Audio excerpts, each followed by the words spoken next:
What's going on, football fans? It's me, J.R. Clark, back again with another Pound for Pound ATL. Joined as always by my main man, Jonathan Holder. Jonathan, what's going on, brother? Man, it's a beautiful day in the neighborhood. Got out a little bit today. Now I'm ready to talk some Falcons roster and where we stand uh, from last year to this year. Right. Yeah, something that we have talked about a handful of times, bringing up the concept of raising the floor. And so I felt like, we felt like it'd be a good time to actually examine how the Falcons have gone about raising the floor this year from last year. And so I figure where we would start with that is taking a look at the game day roster, the starting lineup.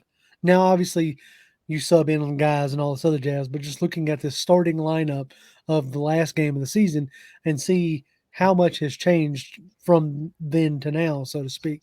Yep. So, what we're going to look at, like I said, is the starting lineup, and this was the starting offense of the against the Tampa Bay Buccaneers in Week Yep. 18. Um, you were rolling out there with, as you can see at the top of that list, your two wide receivers were Olamide Zacchaeus and Drake London. Yep. Obviously, Drake comes back, but Zacchaeus is now with the Philadelphia Eagles. Yep. Um, Moving down the line, you have Jake Matthews, Matt Hennessy, Drew Dahlman, Lindstrom, Caleb McGarry.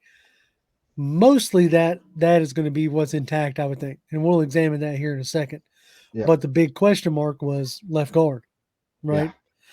Well, rolling into the offseason, it was left guard and right tackle, but we extended Caleb McGarry, so obviously you feel comfortable that he's going to be your starter. I would think so. So Yes. right, I don't think you're going to bring him back for 30 something million and then give the job to somebody else. No. But then you go into like your starting tight end for that last game was Parker Hesse, who played a lot of snaps for us, but he was more of a run blocker, more like, the part of the him and Keith Smith were like the engine that drove that running game. Yes. They They were the guys that got in there to do the dirty work. right. They Right. were the Now, ones that which now is you could if you wanted to you could say like, oh, the starter was Parker Hesse, or you could say the starter was Michael Pruitt. Between those mhm, two, it could really go back and forth. This is the guy that kind of like started the game. right. Right? This is what it was listed as. Like I went and Yeah. pulled the starting lineup from the NFL's like uh, the PDF they have at the culmination of each game. So this Yep. was the starting lineup. Then of course you have Keith Smith and Tyler Algier Yep. rounding it out. So let's kind of take a look at some of the differences that we're looking at least right now. So starting back up top, you trade like not trade, but you essentially swap out Alameda Zacchaeus for Mac Hollins.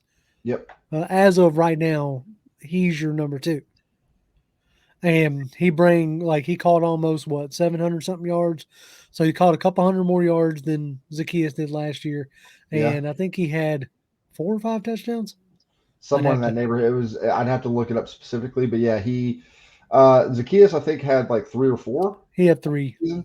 So add let's add two to three, maybe four more touchdowns from that position. Hopefully, Hmm. if again, all I want out of Mac Hollins is if he can give us the production that he gave last year.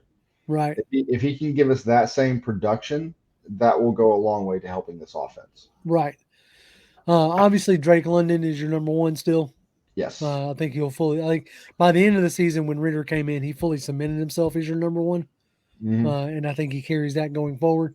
Yeah. Stalwart, Jake Matthews locked in.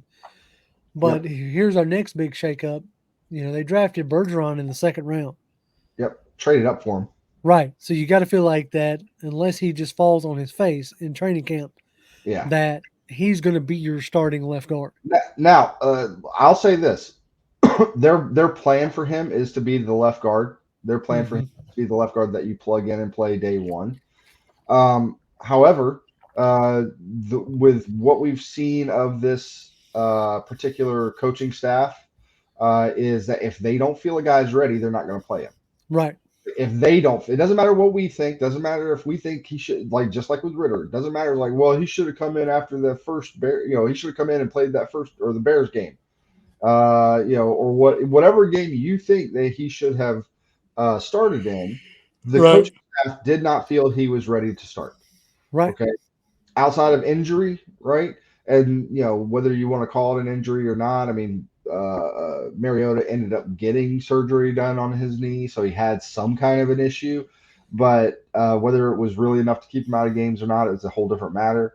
But at Right. the end of the day, it wasn't. He did get pulled and got replaced as the starter. But if there had been an injury earlier, then yeah, Ritter probably starts. But they weren't going to make him the starter until they felt he was ready. And the same thing here with Bergeron. If they, for whatever reason, don't feel that he's ready to be the left guard, it would not surprise me if we start the season with a Hennessy uh, Right. at left guard. I don't think that's going to happen. Everything Now, I've read about this kid, everything I've seen about this kid is, day one, he is going to make mistakes, absolutely, but I think he's going to be your left guard day one, barring injury. yeah, I think I'm right there with you. I don't think that they're, like I said, unless barring injury, falling flat on his face, what have you, Yeah, unless something catastrophic happens, I think Bergeron is your starting left guard, and they're going to bookend him between Dahlman and Matthews, yep, and just take the lumps and go from there. Now we don't get another change really until we get down to the tight end position with Kyle Pitts coming back healthy. He regains his starting spot. yep, But then you can also talk about how Janu Smith will be the tight end too. Parker Hesse's still going to get his snaps, but it's going to be in the role that he was in the early part in most of the season. And that's that motion man, the sniffer role, and the one like when you look at creativity in this scheme, it's how they use the motion and guys like Hesse and Smith to block yep, and open up holes. yep. Um, your next But big one, Hesse, I could see being a guy now, assuming that we at least roll into the season healthy. Kyle Pitts is there. Johnny Smith is there. If all of that's working like it should, Hesse, I can see coming in like a three tight end set with like Drake London out wide and either Bijan or Algier in the backfield. But then you send out Janu and Kyle Pitts, and you have Drake, then you leave Algier back in the backfield to block, and then you let Hesse sort of try to get lost in the shuffle. Like everybody's eyes mm-hmm, be on Pitts, everybody's eyes are going to be on London, and then there's going to be a lot of eyes on Jonnu Smith. And if you got all those guys on the field, and then Parker Hesse does his little, the thing that one of my favorite plays is, you know, he'll roll out to the right or left or whatever. Hesse starts out on the opposite side of the line, then kind of weaves his way through traffic, kind of through the mush, and then right. comes out the other end, and it's like a throwback to the other end of the field from the quarterback because everybody's now looking on this side of the field, and then he's That's just that. wide open over there. Like I could see that kind of situation happening, and him just kind of getting lost in the shuffle because everybody's eyes are on the big weapons: London, Pitts, Johnny Smith, and this guy just kind of slips through the cracks. Oh Uh, yeah, I can see like a handful of plays like that happening through the course of the season. yeah. Like Levine Toilolo did that quite a bit Yep. when Shanahan was here, and I can see all that same type of situation. Talking about like the next guy down on the list, Bijan Robinson, you take that same type of package, and you know you keep Hesse and Bijan in as protectors, but then let Bijan leak out, Yep. by himself, with a little dump off. I could definitely see where Parker Hesse, and kind of like I said a second ago, him and Keith Smith were the parts that made this offensive scheme a lot more creative than people give it credit for, and I could see those guys reprising that role again, this coming off season. Yep. So there isn't like they didn't raise the floor a ton on the offensive side, other than guys are going to take a step forward and guys are going to come back healthy, like that should raise the floor. And we'll get Well, into yeah, and I think the we talked about this in I think the last stream, maybe the stream before that, but the I think the biggest raising of the floor here, as far as talent goes for this team, for this offense, right, is if Bergeron comes in and is as advertised. right, If he comes in and is day one impact guy, and they believe that he's going to be that guy, or else they wouldn't have taken him number two and given up more capital to get to him. right, But if he comes in and does that, that's where I think the biggest raising of the floor, because it raises the floor for everybody right, else. and gives you the ability to run both right and left. Yep. It gives you the ability to roll your quarterback right and left, to change the launch point. And, if he can help keep the quarterback clean, that gives you the ability to deliver the ball on time and in rhythm. Yep. And all those things are going to be extremely important in allowing this offense to be the efficient offense that it was at the beginning of the season last year, and as it was, for Arthur Smith in the past. Yep. Now let's move to the other side of the ball. This Yeah. was This this is is where a lot of the churn has happened. yes. So we started out they started out that Tampa Bay game in, first of all, a 5-2-4, using five defensive linemen. Hmm. Uh so you started off with Audio Gadeji, which this is a big year for him. Like, this is, you're coming into year three.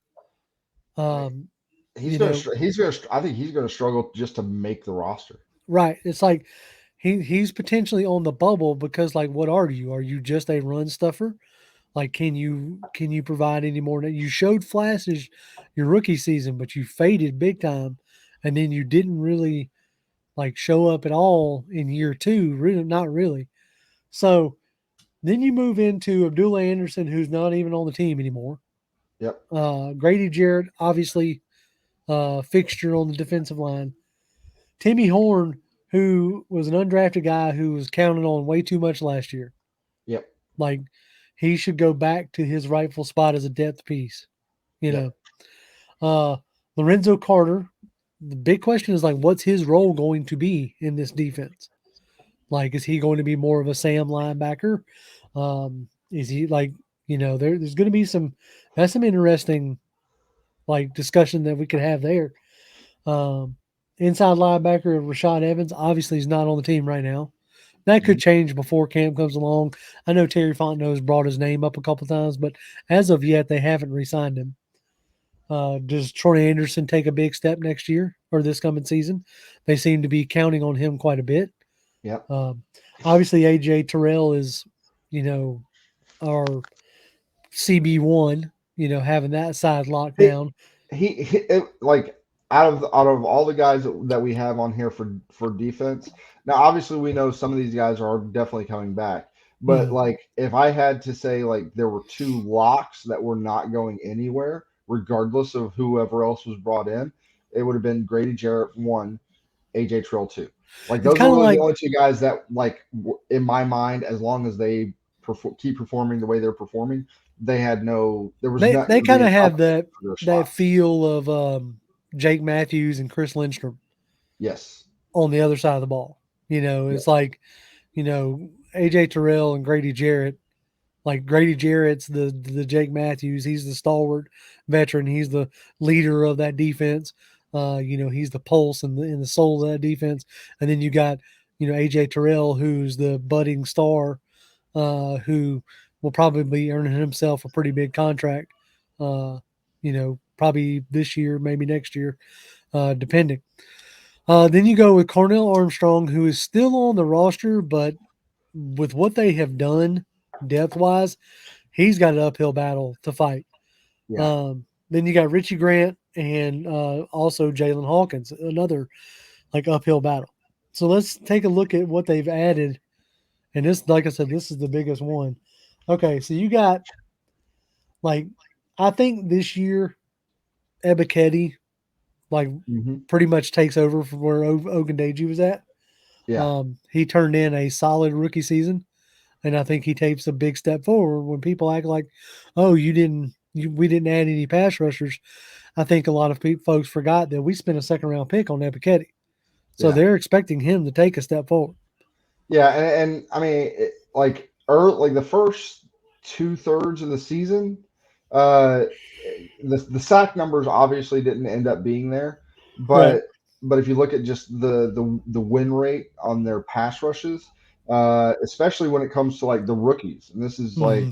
Trayvon Walker and all the big Yeah, Aiden Hutchinson, all those Aiden guys. Yeah. Hutchinson, all those guys, like he was up there with them in that for a while. He was like the number one win rate guy among rookies. Right. He fell off a little bit, and then kind of towards the end of the season, maybe he did hit a little bit of a rookie wall.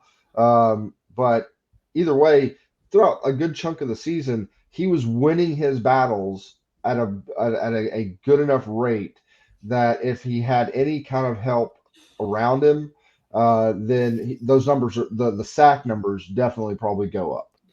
And that's what we're going to talk about like next, in a sense, is the help that has now been added around him. In a guy like Calais Campbell, Yep. who, has been like, I know we have him slotted in a D line section, but, he's been, I think that's going to be one of the bigger changes is I think you're going to play with a lot more four-man fronts. And so uh, Campbell's going to be on the edge, and that's going to be interesting to see. Then, obviously Grady Jarrett ain't going nowhere. Um, but then you're trading out Timmy Horn for David Onyemata. Like that's a big upgrade. That's huge. And Right. you know, Same with the this dual Anderson to Calais Campbell. absolutely. And if you don't take our word for it, my word, JR's word, or anybody else's, uh, the guy you want to listen to, if you're going to listen to anybody, is Chris Lindstrom, who graded out PFF scores, whatever weight you give that, as the Right. highest rated player. Offense, defense didn't matter. The highest rated player in the NFL last year, and his statement came out about when he comes out about Onyemata. He's like, "Look, having played against the guy, this is one of the best defensive tackles in the NFL." Like, Right.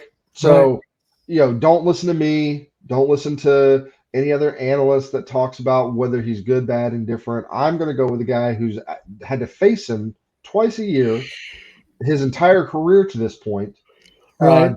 coming off of a great season, and is one of the, if not, he's arguably in that top tier of guard play in the NFL.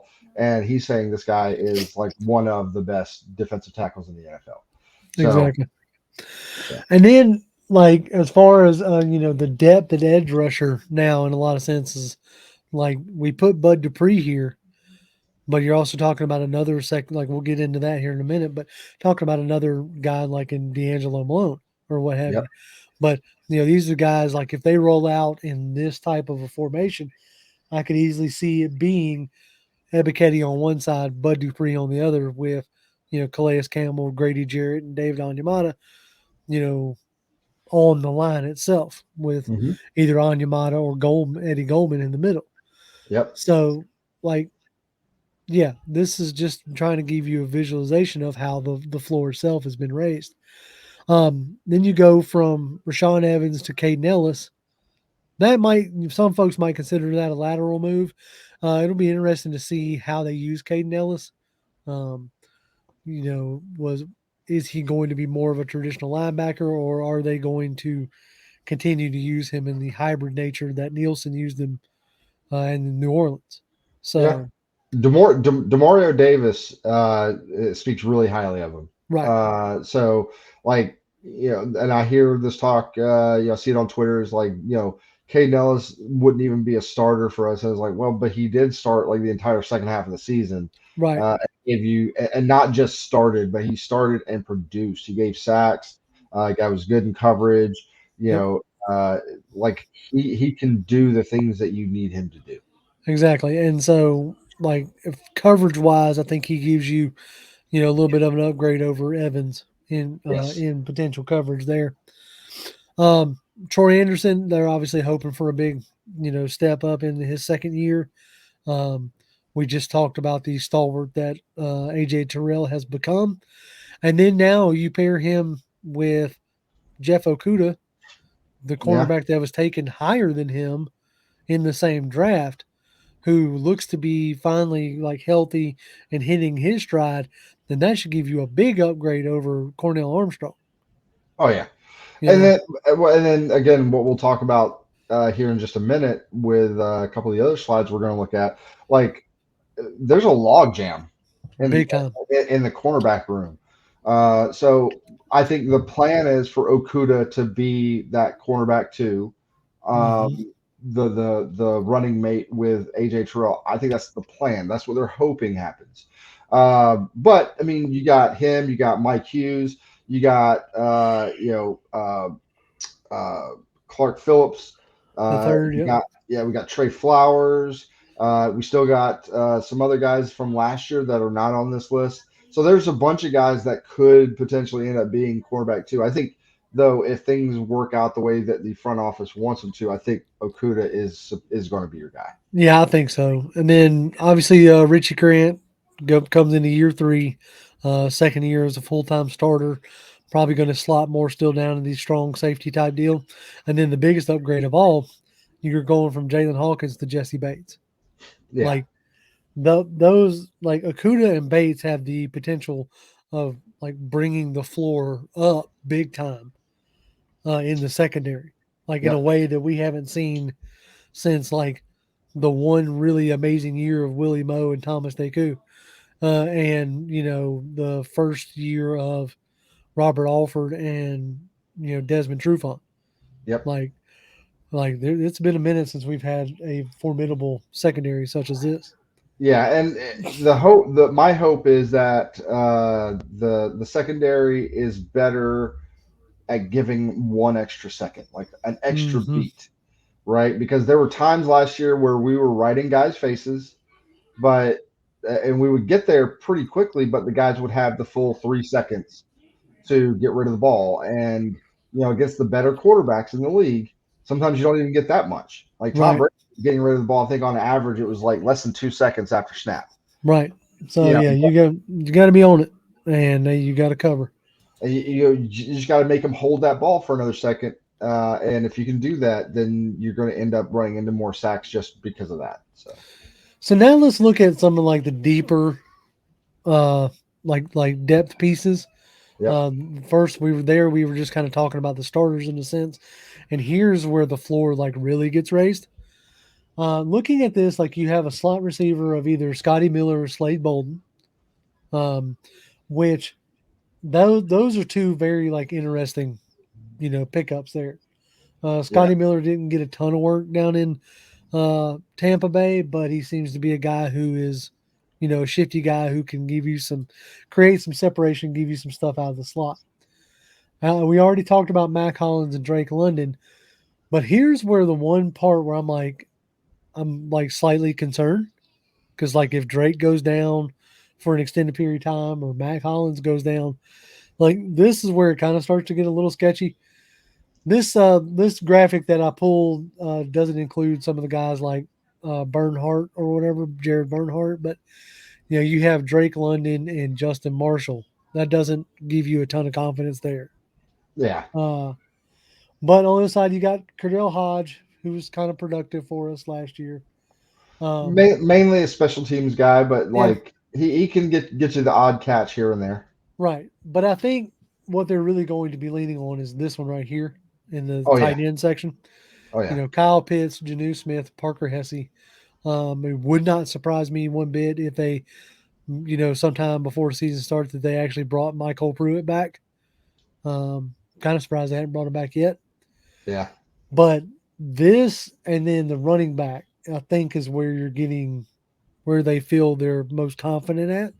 yep, Obviously, with Bijan Robinson, Cordell Patterson, Tyler Algier, and then Avery Williams. That's a pretty good stable, especially considering at any given moment you could put Cordell Patterson in the slot, Bijan in the slot, Avery Williams in the slot.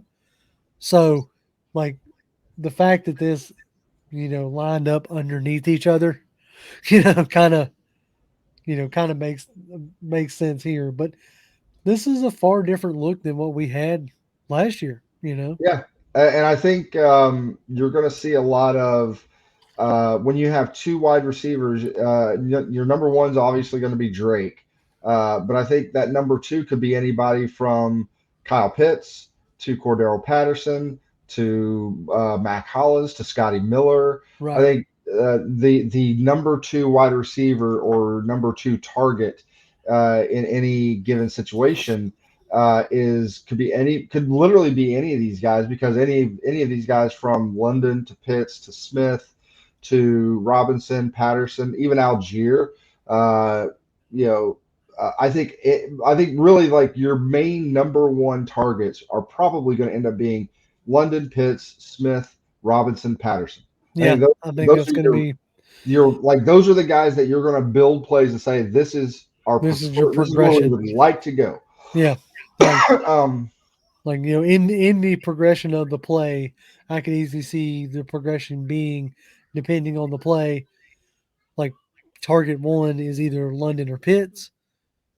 Target two is either London or Pitts. Target three is like Janu Smith, and then like target four is like Patterson, Robinson, stuff like, in that aspect, or even a Mac Hollins or what have you.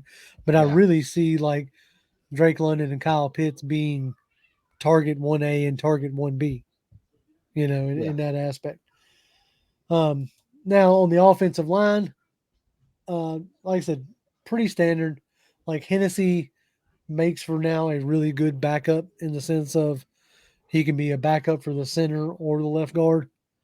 Um, you've got some other like lower tier guys that they didn't list here. The seventh rounder out of South Carolina, Gwynn, that we yep, picked up.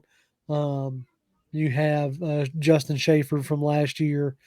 Those guys are provide you for decent depth on the offensive line.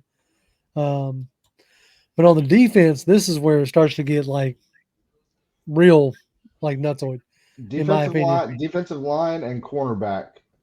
are the Those biggest. biggest jumps in the floor of talent. Yep. Because one guy we haven't really even talked about yet was like third rounder Zach Harris. Hmm. Like he doesn't have to come in and produce right away. He can be this year's D'Angelo Malone as far as like works in slowly. But we kind of barely mentioned on it, but you're talking about like at a true nose tackle at Eddie Goldman. Yep. That's a reinstatement that has kind of flown under the radar a little bit. Hmm. Now you have some true rotation at nose there. Uh, so that's really good to see. Yeah, Uh, him coming in like goal line situations, but also just obvious, third and short, fourth and short, being able to clog up the middle, assuming he's able to, like that's huge. To mm-hmm. have that big guy like that in the middle, because right now, uh, like last year, the big guys in the middle was Grady was playing nose, which Right. he's really not that. But No. you had Dalton or you had Timmy Horn, you had those guys playing nose. Whereas this year, if you're in that kind of like run heavy set, my guess, unless we're just completely caught napping, is Eddie Goldman is going to be your guy that's going to be like nose up on that center. Yep. Um, and and then you'll probably be on one side Jarrett and either Onyemata or Calais Campbell, or you have Goldman, Onyemata, Jarrett, and then still have Calais Campbell on like an edge kind of Right. situation. So that gives you a lot of beef. Yeah. Uh, There, along with really capable pass rushing with like three of the four guys on that D line, gives you just really capable pass rushing ability, even in a run heavy set. So if they go pass, like play action pass, you're not just completely like, oh crap, we don't have anybody that can rush the passer. No, we still got three guys that can get after the passer.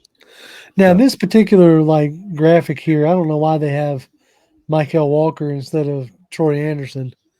I guess I don't know I probably should have looked at that better before I pulled this in. I But either way, like it's know that something. I know that feeling, by the way. Doing the Yeah, I'm sitting looking presentation, at it like, you're why like, is they got ah, that wrong? And then also having like Mike Hughes as a right cornerback instead of over here in the nickelback. yeah, Because I think Hughes is going to fight for this nickelback spot. But it just goes to show the amount of depth, the fact that you could fill out this and still be missing key and important guys. Um, yep, you know, because like yeah, you got Bud Dupree and Malone, like Ogundeji, like should in my opinion be underneath Arnold Ebiketie. yeah, I think their framing of this is a little off, but it gives you a snapshot of how the floor has risen, in this, for this team this year. And that's what I really wanted to talk about was like, it's been a minute since I think I've seen this like consistent amount of talent. yeah, Like even under like the best years under Dimitrov, you knew you were top heavy. Like you knew you were. You yep, knew that if your starter went down, then you were up crap creek. And I yep, feel like this year, at least on the defensive side of the ball, because they've been smart with who they've brought in guys who have been productive, but who are still wanting to show productivity, like a Bud Dupree or like a David Onyemata or whatnot. Um, but you're also banking on guys who were really wanting to show it, like Jeff Okuda and Mike Hughes, former first round picks who haven't necessarily lived up to it, but are like wanting another chance, yep, which this coaching staff and this regime has shown a propensity to be able to do that, yep. and get those type of guys. So I'm really excited to see, you know, how this like I said, how the floor is now being raised. Yeah, it'll be interesting to see. I don't necessarily like what I want game one come out and defense is like everybody's gelled, everybody's doing the right things, and the defense is really like humming. Absolutely. But you're bringing in a different scheme, you're bringing in a bunch of new players, you're bringing in a new coaching staff. We'll see how it goes week one. Uh, Mhm. week one performance for me, good, bad, or indifferent, is not going to be like how I view the rest of the season to be. No. Now, in the back, at the front of my mind, am I going to be freaking out if things don't go right? I'm gonna be like, oh my god, here we go again. Yes, Here we go again, right? absolutely. But in the back of my mind, back here, I'm going to know. I'm gonna be like, all right, the reality is that there's a bunch of guys who have not played together before. They're playing together. Yes, they're going to do training camp. Yes, they're going to do preseason games. Yes, they're going to do all those things. But until you're getting out there with like the real live bullets, and everything, and there's like serious consequences on the line, then we don't exactly know how all these pieces are going to fit together. Right. So, if it takes us, a couple weeks, 2, 3 weeks, 4 weeks down the road before that defense really starts clicking, as long as I see that progression, again, bad week, first week, better the second week, as long as I see a progression, then I will be happy with that. Mhm. Um, you know, and where I think this defense can go if we can end up there, especially if maybe the offense can be a little bit on a better track because there's a lot of Right. continuity there with your Drake London's coming back. It's all the same offense. Yeah, they're maybe going to do some things a little differently with the versatility they have with various guys. Yeah, Uh, but it still should be like pretty like standard as far as the concepts and things like that. right. They should be able to build off of what they did last year. Right, and you got Dahlman coming back as presumably as your center, like Right. that. That's what it looks like right now. I know a lot of people were like, "We didn't address center," and it's like, well, I don't think the front office I feels don't. like they need to. Yeah, I don't feel like they don't feel like they probably don't feel like they need to right at this moment. Like Right, they feel like they've been on record saying they were, uh, you know, they were happy with Dahlman's progression. especially towards the end of the season. So Yep. I'm assuming that they're figuring that he's going to just keep progressing. Yes. So And assuming Dahlman takes that next step, um, cuts down on the bad snaps. They're going to happen, but like try to cut them down as much as you can, mhm, and try to anchor a little bit better in the pass game. Try to be a little bit just take a step forward in the run game, though that really wasn't a problem last year. But try to take a step forward there. Hopefully Bergeron meshes in and gets in there and he plugs right in.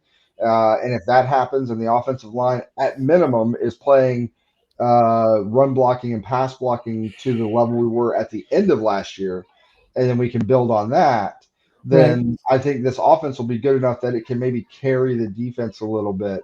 Until Um, they can get their feet under them.